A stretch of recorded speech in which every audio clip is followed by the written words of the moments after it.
Episode 29 हवेली की धड़कन। हवेली अब चुप नहीं थी। अर्जुन, रिया और समीर जैसे ही सीढ़ियों से नीचे उतरे, हवेली की दीवारों से धीमे धीमे दिल की धड़कन जैसी आवाजें आने लगी। ऐसा लग रहा था जैसे पूरी हवेली जी रही हो, सांस ले रही हो। तुमने ये सुना? रिया ने फुसफुसाकर पूछा। हाँ, अर्जुन ने सिर हिलाया, लेकिन ये इंसानी दिल की धड़कन नहीं है, ये कुछ और है। नीचे तहखाने की ओर जाते हुए समीर की नजर एक कमरे की झिरी से होकर अंदर गई। वहां कुछ हलचल थी। उसने रुककर देखा तो एक काली परछाई दीवार पर रेंगती नजर आई। वो फिर से आ गई है। समीर ने धीमी आवाज में कहा। माया? अर्जुन ने पूछा।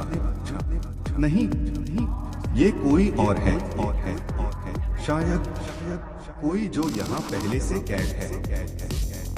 रिया का चेहरा डर से सख्त हो गया। हमें नीचे जाना ही होगा। ये आवाजें जैसे कोई मदद मांग रहा हो।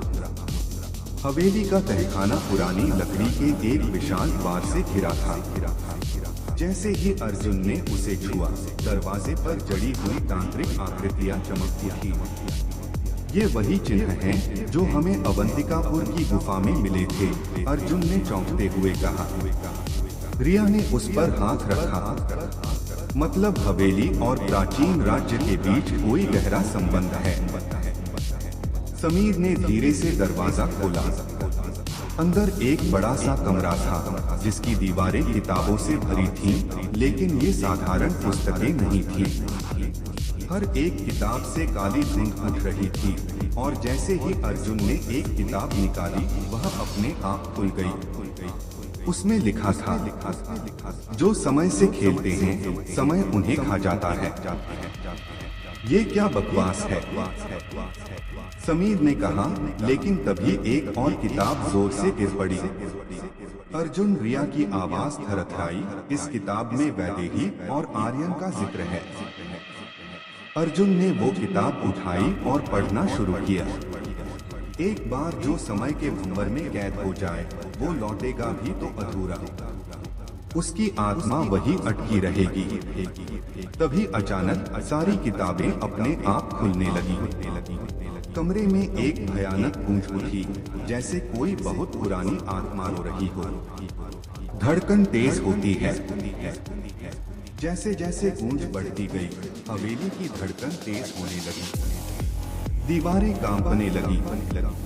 किताबों से धुआं उठकर हवा में आकार लेने लगा, और वो आकार किसी इंसान की शक्ल में ढलने लगा। एक औरत, उसकी आंखें खाली, कपड़े फटे और बाल हवा में उड़ते हुए। मैं वैदेही। उस आवाज में पीड़ा थी। क्या? अर्जुन ने हैरानी से कहा। मैं समय में बंध गई थी, और अब ये हवेली मेरी आत्मा का बंधन बन गई है। हम तुम्हें मुक्त कर सकते हैं, रिया ने भावुक होकर कहा। नहीं, वैदेही ने धीरे से कहा, मुझे नहीं। लेकिन उस शक्ति को रोको जो लौट आई है, अश्वत्थ। वह फिर जाग चुका है।